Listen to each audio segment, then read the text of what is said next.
बंगाल का चुनाव पूरे देश में बहुत ही चर्चित चुनाव रहा है। देश के अंदर 5 प्रदेशों पे चुनाव चल रहे थे, लेकिन भारतीय जनता पार्टी ने इसे सबसे ज़्यादा अगर हाईलाइट करने का काम किया तो बंगाल का चुनाव था। और बंगाल के चुनाव में जनादेश भारतीय जनता पार्टी के खिलाफ गया।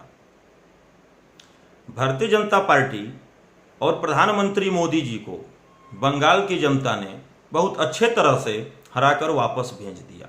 बंगाल की जनता ने साबित कर दिया कि हमें जुमले की सरकार नहीं चाहिए, हमें ममता बनर्जी की अच्छी जन जन से जुड़ी बंगाल की अस्मिता और देश की अस्मिता को संरक्षित करने वाली सरकार चाहिए।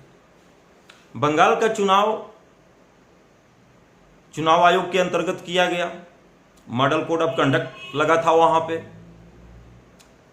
2 मई को चुनाव होने के बाद वहां पे हिंसाओं का दौर शुरू हो गया और भारतीय जनता पार्टी खिसियानी बिल्ली खंभा नोचे की तरफ जिम्मेदार ममता बनर्जी और तृणमूल कांग्रेस को बनाती गई।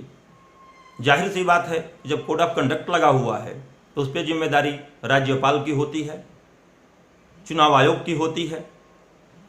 और ऐसी घटनाएं, ऐसी हिंसा देश के किसी भी हिस्से में होती है तो वो शर्मनाक होती है।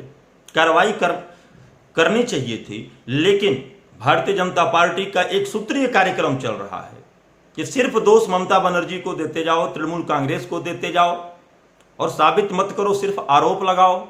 जिस तरह से एक शब्द का विकास किया था, उत्पत्ति किया था मोदी जी ने, आंदोलनजीवी, ठीक उसी तरह से ये भारतीय जनता पार्टी चुनाव जीवी और आरोप जीवी बनकर रह गई है। ये गौर करने वाली बात है कि अगर बंगाल का चुनाव हुआ, पूरा नेतृत्व भारतीय जनता पार्टी का मोदी जी ने लिया था। इनके साथ में सैकड़ों नेताओं की एक टोली चल रही थी और कोई भी ऐसा मौका नहीं छोड़ा जिन्होंने तृणमूल कांग्रेस और ममता बनर्जी जी को नीचा करने का कोशिश न किया हो।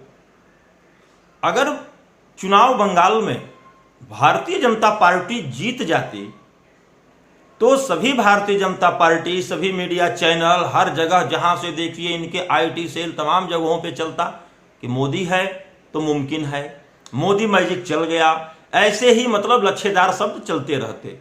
लेकिन मोदी जी की जो पॉपुलैरिटी है भारतीय जनता पार्टी खेमे में, उसको बचाने के लिए हिंसा का रास्ता अपनाना पड़ा। आखिरकार जब बंगाल जीतती बीजेपी, जिस तरह से कि भी हाल ही में बिहार में बीजेपी भारतीय जनता पार्टी बड़ी पार्टी बन के उभरी है, तो भारतीय जनता पार्टी और मीडिया ने बोला क्या कि मोदी मैजिक है, मोदी जी बड़ी पार्टी बन के आ गए। लेकिन जब बंगाल का चुनाव हारती है बीजेपी तो मोदी जी को इसमें जिम्मेदार ठहराना पड़ेगा कि नहीं? जिम्मेदार ठहराना चाहिए कि नहीं चाहिए? चाहिए। लेकिन मोदी जी तो देश के विधाता हुए हैं। 130 करोड़ लोगों के प्रधानमंत्री बंगाल के चुनाव में सिर्फ भाजपा के प्रधानमंत्री और आरोप मंत्री बन के घूम रहे थे ममता बनर्जी के ऊपर। लेकिन माकूल जवाब दिया जनता ने। जनता का बहुत बहुत धन्यवाद कि हमें तीसरी बार सत्ता सौंपी है, लेकिन इस बार हमें और भी जिम्मेदारियों के साथ जनता के द्वारा दिए गए जनादेश का अनुपालन करते हुए बेहतर से बेहतर वहां की जनता को जो हमने वादे किए हैं, जो दावे किए हैं, उस पे काम करने की जिम्मेदारी बढ़ गई है।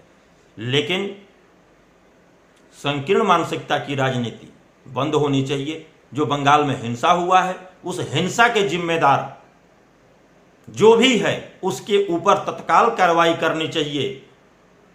भारतीय जनता पार्टी नित केंद्र में जो मोदी जी की सरकार है, चुनाव आयोग और राज्यपाल, इनके ही अधिकार क्षेत्र में वहां की शासन व्यवस्था रही है पूरे चुनाव के दौरान। इस पे तुरंत प्रश्न होना चाहिए, उस पे कार्रवाई होनी चाहिए। ऐसा नहीं कि आप हारते हैं तब भी ममता जी को दोषी ठहराएंगे, आपके पास पावर है तब भी ममता जी को ठहराएंगे। अब चुनाव बीत गया है, ममता फोबिया से बाहर निकलिए, तृणमूल फोबिया से बाहर निकलिए। जय हिंद, जय भारत।